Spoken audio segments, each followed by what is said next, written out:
This is Inside Indiana Business Radio on demand for Friday, June 2nd, 2023. I'm Gary Dick. Governor Eric Holcomb and Indiana Secretary of Commerce Brad Chambers will make their third economic development trip to Europe in just over a year. Beginning this weekend, the governor will lead a delegation to Portugal and France. The governor's office says the delegation will focus on fostering international ties and pursuing investment opportunities in the energy, life sciences, technology, and transportation and motorsport sectors. The governor's office says Indiana is now home to 57 businesses from France and 3 from Portugal. HNI Corporation says it has completed its acquisition of Jasper-based Kimball International.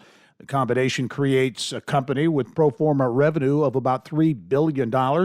Kimball International employs about 1,600 workers in Indiana. The One Zone Chamber of Commerce and the Northern Hamilton County Chamber of Commerce have announced plans to merge operations. The Northern Hamilton County Chamber, which includes Arcadia, Atlanta, Cicero, and Sheridan, will keep its identity and branding.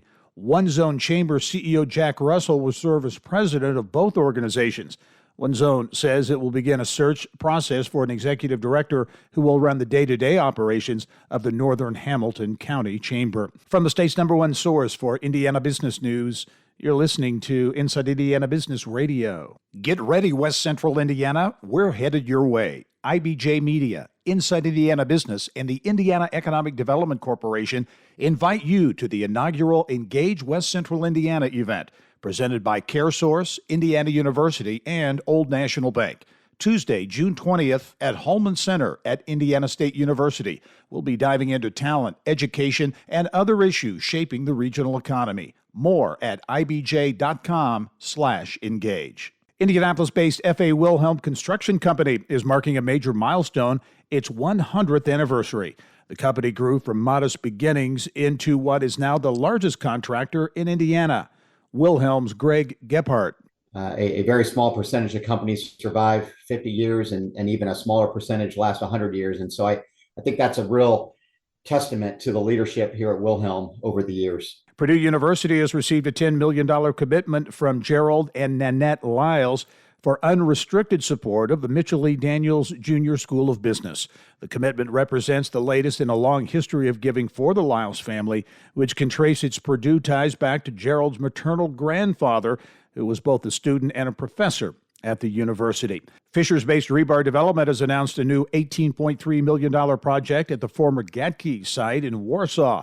The project was approved by the City of Warsaw's Redevelopment Commission and includes the rehabilitation of an existing warehouse and the development of a new market-rate apartment building on the former Gatke factory site. The project brings a mix of housing, flexible office, studio options, and commercial space to the Argonne Corridor.